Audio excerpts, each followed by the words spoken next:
बिस्मिल्लाह अल्हम्दुलिल्लाह अल्लाह पाक मुश्किल नहीं कर रहा है, मुश्किल नहीं आखोन ज़्यादा दीन मोहम्मद का इस्लाम कबूल कीजिए। बहुत अच्छा लगता है अपने अल्लाह की रज़ा अपने नबी की मोहब्बत में कर रहा हूँ। मेरा रब मुझसे राज़ी हो, हमेशा राज़ी रहे, अल्लाह कबूल करे, सबकी बका शांति हो।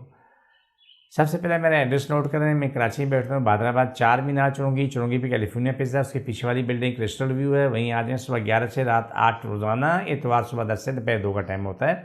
इस टाइम पे आप तशरीफ़ ले आएँ, इंशाल्लाह सुबह इंशाल्लाह बड़ी खैर होगी। आज का मौजू जो है कि जो बच्चे पैदाइशी कमज़ोर होते हैं, उसकी वजूहात बहुत सारी होती हैं, लेकिन उसमें चंद वजूहात मैं आपके सामने रखना चाहता हूँ।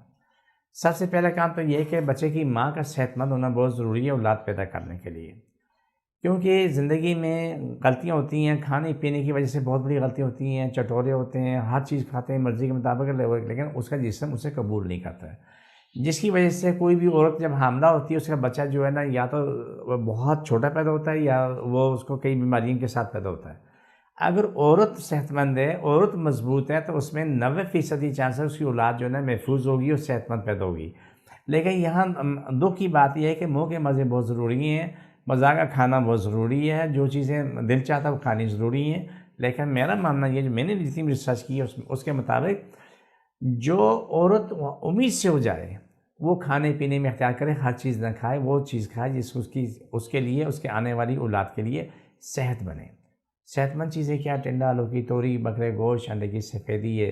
कभी अगर बीपी हाई नहीं है तो पालक ले लें, मेथी ले लें। बीपी हाई है तो पालक का वो गलती भी ना करें, मेथी की गलती भी ना करें अगर बीपी हाई है। शुगर है तो शुगर में आप क्या नाम है, पालक भी ले सकते हैं, मेथी भी ले सकते हैं, टिंडा, लौकी, तोरी, करेला, ये सब ले सकते हैं। बकरे का गोश्त ज़्यादा खाएँ, लेकिन इससे सबसे ज़्यादा ताकत वाली चीज़ जो है ना, बकरे की ओजड़ी और आंतें हैं। अगर अच्छी ज़िंदगी गुजारनी है तो बकरे की ओजड़ी आंतें मंगवा लें, घर में ला के उसे साफ़ सुथरा करके पका के खाएँ, बड़े काम की चीज़ है। क्योंकि जो जानवर जो ग़िज़ा खाता है उसकी ताकत जिस्म में तो होती है, लेकिन आंतों ओजड़ी में बहुत ज़्यादा होती है। इससे आपकी औलाद काफ़ी सेहतमंद पैदा होती है। ख़ास तौर पे वो जानवर जो जिसे कहते हैं जंगली बकरे, बड़े बड़े बाल होते हैं उनके, तो उनके सारे मुँह पे ज़ख़म होते हैं, वो ज़्यादा फ़ायदेमंद हैं। वो ज़ख़म किस चीज़ के होता है, मैं आपको इसकी दलील देता हूँ। जब वो कीकर के पत्ते खाते हैं तो कीकरों के कांटे उनके मुँह पे लगते रहते हैं, उनके ज़ख़म होते हैं। और फिर जड़ी बूटियाँ खाते हैं, जड़ी बूटी खाते हैं तो वो जड़ी बूटियाँ हमारे जिस्म के लिए सोने पे सुहागा होती हैं। आम ज़िंदगी में वो जड़ी बूटी कोई इंसान नहीं खा सकता। जो वाहिद जानवर अगर है वो बकरी या बकरा है जो जहरीली से जहरीली बूटी खा लेता है, या उसके बाद दूसरा नंबर ऊँट खाता है, उससे कुछ नहीं होता है। अगर आम ज़िंदगी में उन बूटियों को अगर आप अपनी ज़बान में रख लें तो आपके मुँह के नाम में ज़बान के छाले नहीं जाएंगे, आखिर में बात कैंसर जाके पहुँच जाएगी। लेकिन बकरा बकरी वो चीज़ें खाते हैं, लेकिन उससे कुछ नहीं होता है। उसका हम लोग दूध भी पीते हैं, गोश्त भी खाते हैं, हमें फ़ायदा होता है, कुछ नुकसान नहीं होता है। दुनिया जहान की रिसर्च को देख लो, कई ममालिक में ऐसी चीज़ें आपके सामने मिलेंगी जहाँ उन्होंने बकरियाँ रखी हैं और जहरीली बूटियाँ बकरियाँ खा गई, जहरीली दरख्त है वो बकरियाँ खा गई, लेकिन बकरियों को कोई नुकसान नहीं हुआ। वो गोश्त लोग खाते हैं, लोगों को फ़ायदा हुआ, नुकसान नहीं हुआ। ये तमाम चीज़ चेंज हो जाती है।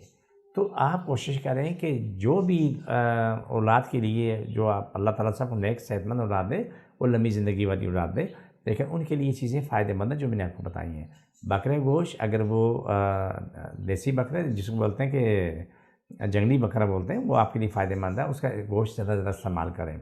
वो माएँ जो महीना 2 महीने से स्टार्ट उनको हो जाता है कि बड़ी उम्मीद से हो गई, उनके लिए ये बहुत ज़रूरी है। हाँ, दूध का इस्तेमाल करें, लेकिन दूध आप कोशिश करें कि डब्बे का दूध इस्तेमाल ना करें, क्योंकि डब्बे का दूध आपको नुकसान करेगा। उसकी वजूहात, उसके अंदर केमिकल डालते हैं। अगर समझ में आए तो एक काम करना, एक बोतल पानी बाकी रखना, 4 दिन बाद निकालोगे तो बदबू आ रही होगी।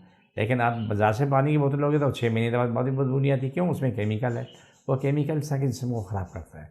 ये बेशक वो सच बोलें, झूठ बोलने का हकीकत यही है। जिसको जहाँ तकलीफ़ है वहाँ रख लें, जिसको जहाँ मुश्किलात हैं वहाँ रख लें। अल्हम्दुलिल्लाह बिस्मिल्लाह सल्लल्लाहु अलैहि वसल्लम। अल्लाह सबकी तकलीफ़ बीमारी में ज़्यादा मुश्किल परेशानी खत्म हो, शिफा मेरे मतलब शिफा में। छोड़ दोबारा पकड़ो, छोड़ दोबारा पकड़ो, छोड़ दोबारा पकड़ो, सल्लल्लाहु।